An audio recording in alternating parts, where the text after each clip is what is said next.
पंपा सरोवर का अतिक्रमण करके भगवान ऋष्यमुख पर्वत पर पहुंच रहे हैं। दूर से ही सुग्रीव जी ने इन दोनों को, राम और लक्ष्मण को, देख लिया। अब यहां पर विचार यह है कि देखिए, पंपा सरोवर बहुत बड़ा है और पंपा सरोवर के एक छोर पर माता सबरी रहती हैं और पंपा सरोवर के दूसरे छोर पर सुग्रीव जी विराजमान रहते हैं। पंपा सरोवर बहुत बड़ा सरोवर है, एक बहुत बड़ी झील है। जैसे आप मान लें कि भोपाल की झील, इस प्रकार की झील है। तो उस पंपा सरोवर के एक छोर पर सुग्रीव जी विचरण कर रहे थे अपने 4 वानरों के साथ। दूर से ही धनुष बाण धारण किए हुए राम और लक्ष्मण को देख लिया।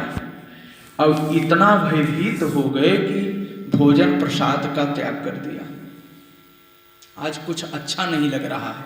तां ऋष्यमुकस्य समीपचारी चरण ददर्शाद्भुत दर्शनीयो शाखा मृगाणामधिपस्तरस्वी वितत्रसेनैव विचेष्ट चेष्टां। चलना, भोजन प्रसाद ग्रहण करना, आज समस्त चेष्टाएं सुग्रीव जी की समाप्त हो चुकी हैं। इतने व्यथित हैं, इतने चिंतित हैं कि ये कौन है ये 2 पुरुष। कहीं ये बाली के गुप्तचर तो नहीं है, कहीं ये बाली के द्वारा नियुक्त तो नहीं है, कहीं मुझको मारने के लिए मेरे को ढूंढ तो नहीं रहे हैं।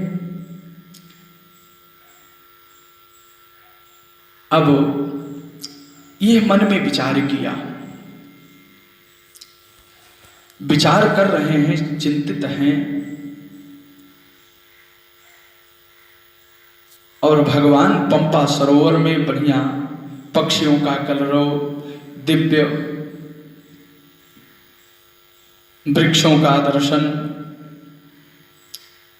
करते हुए भगवान विचरण कर रहे हैं।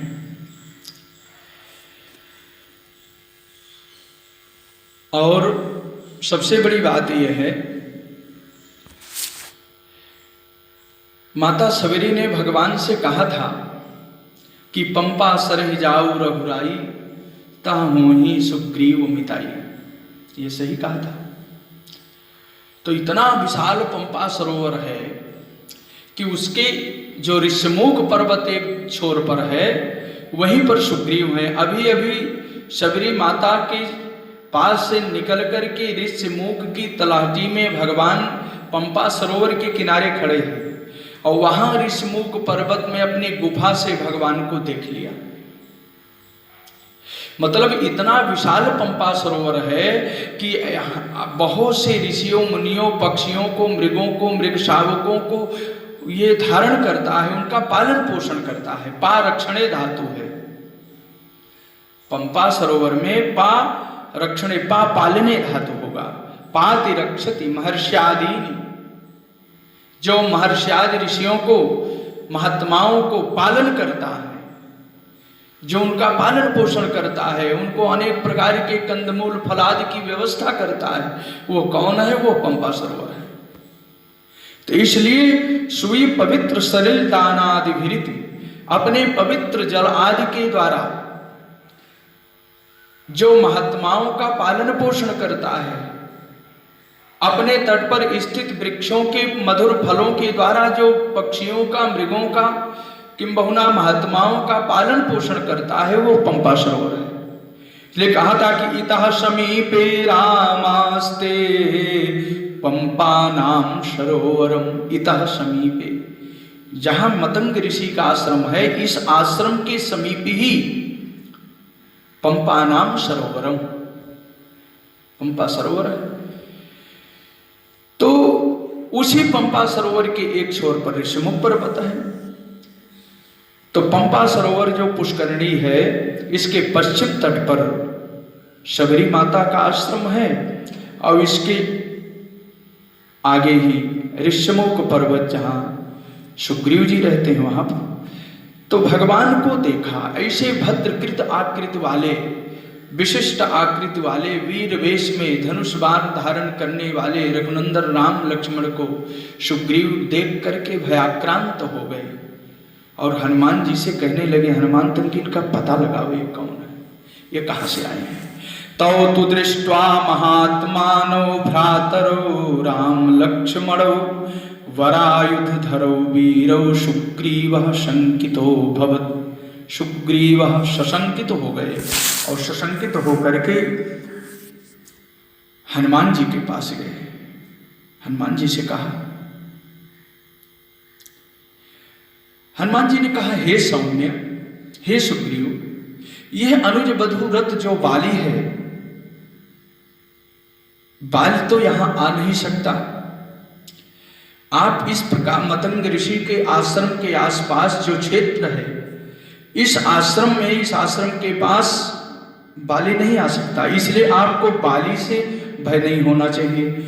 सुग्रीव ने कहा, अगर ये किसी के द्वारा किसी को नियुक्त किया हो, तो हनुमान जी ने कहा ये हो सकता है, हम इसका पता लगाएंगे कि कौन है। यस्मात् भयं सौम्य पूर्वजात पाप कर्मणः स्नेह बाली दुष्टात्मा नते पश्याम्यहं भयम। माने वो अनुज बधू रथ है, पापाचारी है, मतंग ऋषि का श्राप भी है, वहां पर तो आएगा नहीं। यहाँ पर आप निर्भय हो जाएं। रही बात यदि कोई वीर है तो मैं इनको जा करके देखता हूं ये कौन है। तो सुग्रीव ने कहा कि हे हनुमान, इन दोनों वीर की विशाल भुजाएं हैं, उन्नत ललाट है, आजान उलंबनी भुजाएं, वलकल वेशधारी, धनुष बाण धारण करने वाले, उन्नत स्कंध वाले, कौन है इनका पता लगाओ। दीर्घ बाहु विशालाक्षो और सरस चापाशिधारिण। ये विशालाक्ष, इनकी आंखें बड़ी उन्नत हैं, बड़ी विशाल हैं, कमल जैसी आंखें हैं। और कस्य न स्याद भयं दृष्ट्वा हेतो शुरुषुतोपमो। इनको देख करके कौन नहीं डरेगा।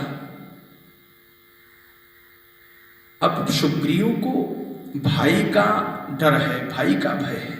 प्रायः तो भगवान के इस स्वरूप को देख करके तो मुनिजन लोग तो प्रार्थना करते हैं कि आप मेरे अंतःकरण में निवास करो, और सुग्रीव अभी उनसे भयाक्रांत हो रहे हैं। इसका यही कारण है कि बाली के भय से इतने भयभीत हैं कि जो कोई भी दिखाई पड़ रहा है उससे वो भयभीत हो रहे हैं, स्वस्थ नहीं है, स्वस्थ चित्त नहीं है, इतना भयाक्रांत है। बाली महाराज का इतना आतंक है, सुग्रीव इतने भयभीत हैं कि भगवान को देख करके भी ये भयाक्रांत हो रहे हैं। जो भगवान को एक बार देख लेता है वो भगवान पर मोहित हो जाता है। यद्यपि कह रहे हैं इतना विशाल स्वरूप, इतना अच्छा स्वरूप है, लेकिन मुझे डर लग रहा है। 14 सहस्त्र प्रेतों ने जब भगवान को देखा तो सब मोहित हो गए। कहा, यद्यपि भगनी कीन कुरूपा और बध लायक नहीं पुरुष अनुपा। इतने सुंदर है। तो भगवान के इस मनमोहक स्वरूप को देख करके तो महाराज बड़े बड़े मोहित चित्त हो जाते हैं, देव धनुष सब मोहित हो जाते हैं। आज सुग्रीव को भय लग रहा है। क्यों? क्योंकि बाल से भयभीत भयाक्रांत सुग्रीव स्वस्थ चित्त नहीं है। अपने 4 मंत्रियों के अलावा यदि किसी को देखते हैं तो उनके अंतःकरण में शंका हो जाती है, कहीं बाल ने तो नहीं भेजा है, या कहीं वेश परिवर्तित करके बाली तो नहीं आ गया है। इतने भयाक्रांत है। एक और बात थी कि बाली ताकत में सुग्रीव से अधिक थे, लेकिन फुर्ती में सुग्रीव से ज्यादा नहीं थे। सुग्रीव की दौड़ बहुत तेज थी, बाली की कम थी, सुग्रीव की अपेक्षा कम थी। बाकी तो बाली ब्रह्म मुहूर्त में उठते थे, सूर्योदय के पूर्व समुद्र से पश्चिम तक और दक्षिण सागर से लेकर उत्तर सागर तक पूरी परिक्रमा कर लेते थे। बाली की ये इतना लाघव था, इतनी गति थी, लेकिन इससे भी कहीं अधिक गति सुग्रीव की थी। तो सुग्रीव बल में कमजोर थे, लेकिन दौड़ में छलांग लगाने में बाली से अधिक थे। इसलिए जब बाली सुग्रीव को दौड़ाता था तो सुग्रीव भागते थे और बाली पकड़ नहीं पाता था। और भगने से महाराज जी देश विदेश समस्त स्थानों को सुग्रीव ने देख लिया। कहाँ पर कौन है, कौन बानर है, कौन गुफाएं हैं, सब निरीक्षण कर लिया। तो इस प्रकार से अब बाली से सशंकित, बाली से भयाक्रांत, भय से भयभीत सुग्रीव जी महाराज ने हनुमान जी को प्रेषित किया, जाओ तुम इनको पता लगा करके आओ कि इनका मेरे प्रति कौन सा भाव है, ये किसके द्वारा नियुक्त हैं। आप जाओ इनके मनोभाव को समझो। महानुभाव हनुमान जी सुग्रीव का आदेश लेकर के और त्वरित चल दिए। चलते समय उन्होंने सोचा कि इनसे कैसे मिला जाए। देखिए यहाँ पर महर्षि वाल्मीकि जी ने जो शब्द लिखा है, महानुभाव हनुमान ययो यदा सयत्र रामोति बलि सलक्ष्मणः। ये कौन है? ये महान भाव है, इनका भाव महान है, इसलिए हनुमान जी महान भाव पदवाच्य है। ये चलते समय इन्होंने ये निश्चय कर लिया कि हम ब्राह्मण का वेश बना करके ही राम का इनके पास जाएंगे, इन वीर के दर्शन करेंगे, इसलिए महान भाव विशेषण दिया। महान अनुभाव यह है कि हनुमान जी प्रभाव संपन्न है, प्रभाव संपन्न है। किम बहुना श्री हनुमान जी का जो स्वभाव है बहुत ही सुंदर है, अत्यंत सुंदर स्वभाव हनुमान जी का है, इसलिए हनुमान जी महानुभाव हैं। किम पर हुआ? दैवी संपदा से हनुमान जी संपन्न हैं, दैवी संपत्ति से युक्त हनुमान जी महानुभाव हैं। प्रस्तुत प्रसंग में महान भाव हनुमान यया ययौ तदा सयत्र रामोति बलि सलक्ष्मणः।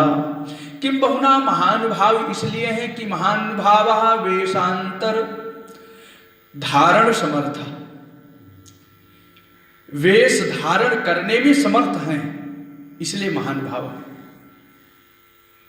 क्यों वेश धारण किया? कहा हनुमान जी ने सोचा कि मैं तो बंदर हूं, बंदर प्रायः प्रकृतस्थ चंचल होता है, प्रकृति अर्थात स्वरूप स्वभाव से चंचल होता है। तो इस चंचलता में इनके द्वारा संभाषण और इनका परिचय प्राप्त करना, इनके मनोभावों को समझना सरल नहीं होगा, इसलिए ब्राह्मण वेश में जाने से अच्छा होगा कि हम इनके मनोभावों को समझ लेंगे, इसलिए हनुमान जी महान भाव हैं। महान भाव हनुमान ययौ तदा सयत्र रामोति बलि सलक्ष्मणः। क्योंकि संसार में वानरों का सठ बुद्धित्व प्रसिद्ध है, वही सठ है, सठ बुद्धित्व प्रसिद्ध है। प्रभु तरु तर कपिडार पर ते किए आप समान। ये तो भगवान की कृपा है, भगवान वृक्ष के नीचे बैठे हैं और बंदर शाखा पर बैठ करके लोग शंका आदि भी कर रहे हैं, फल खा रहे हैं तो भगवान के ऊपर भी गिरा रहे हैं। तो सठत्व तो प्रसिद्ध है, सठ बुद्धित्व तो प्रसिद्ध है। अतः वानर शरीर से मुझको देख करके कहीं सठ बुद्धि जान करके मेरी अवहेलना न कर दें, मुझको छोड़ न दें कि इनसे कौन बातें करें। और ब्राह्मण वेश में जाऊंगा तो बात करने का अवसर मिल जाएगा, इसलिए महान भावो हनुमान ययौ तदा सयत्र रामो सबली सलक्ष्मणः।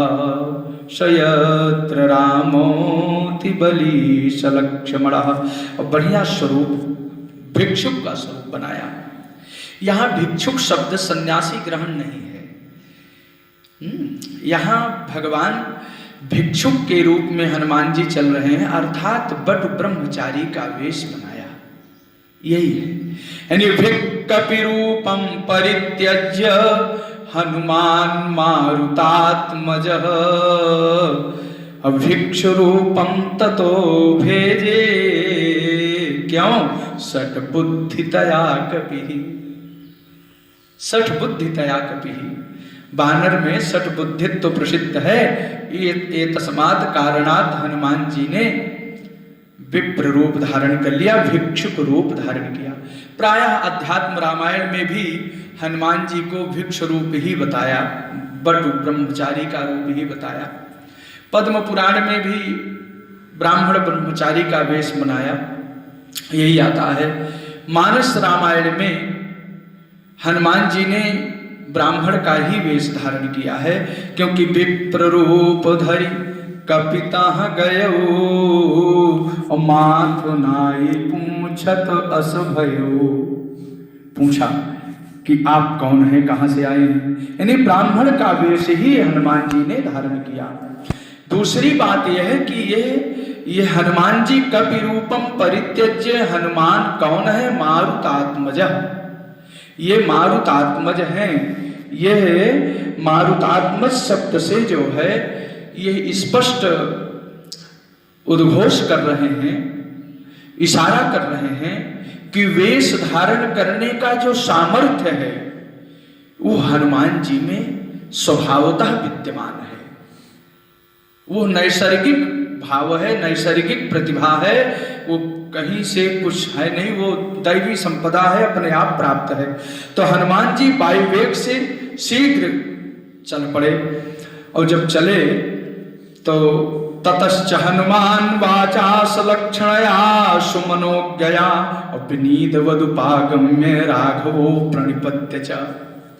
अब संशय यहाँ पर होता है कि जब हनुमान जी राम लक्ष्मण के पास गए तो जा करके सबसे पहले उनको प्रणाम किया।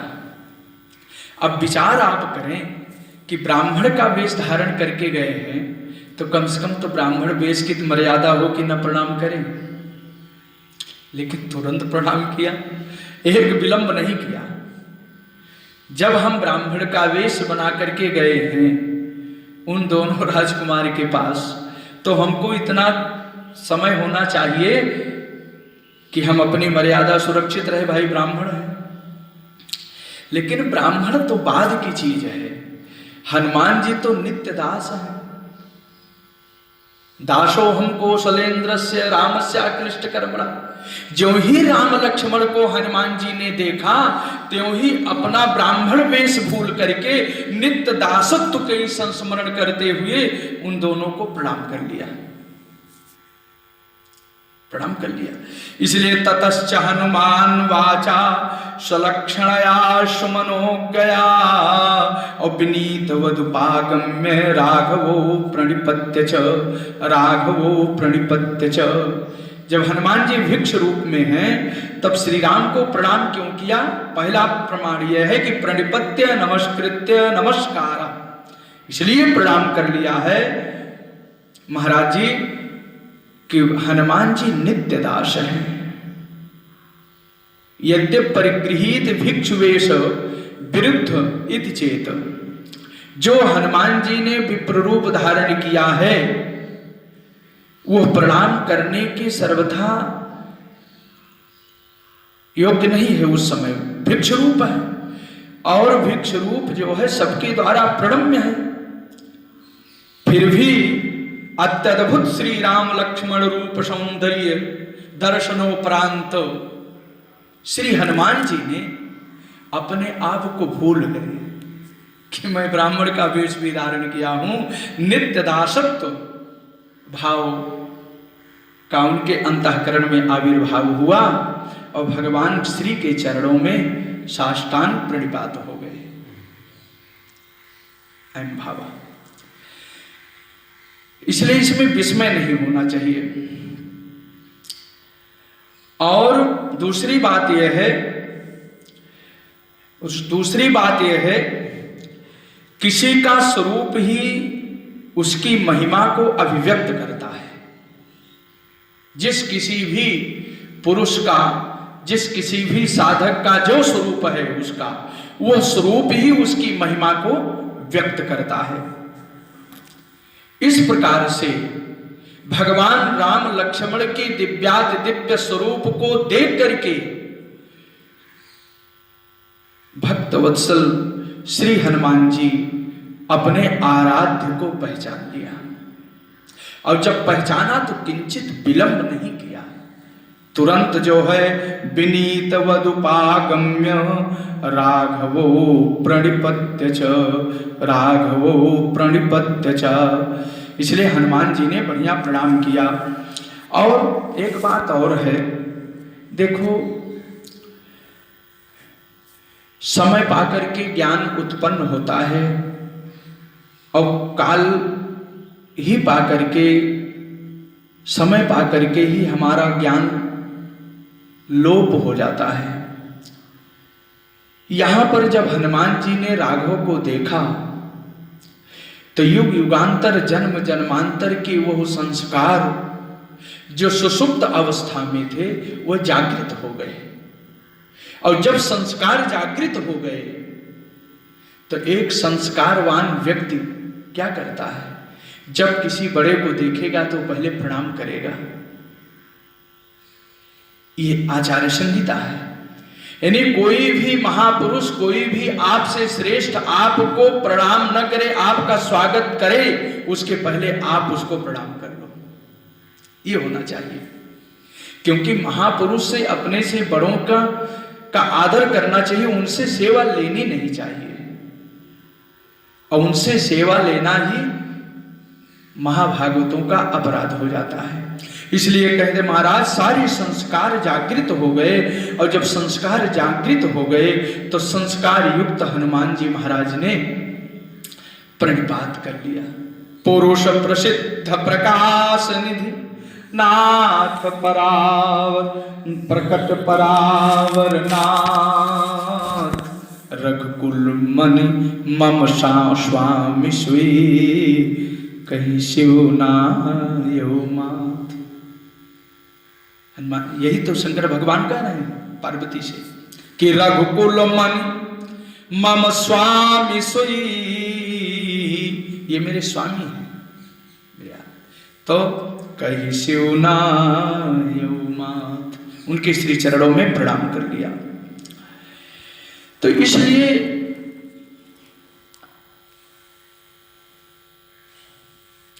ये हनुमान जी तो साक्षात भगवान शंकर हैं और कोई दूसरा है नहीं।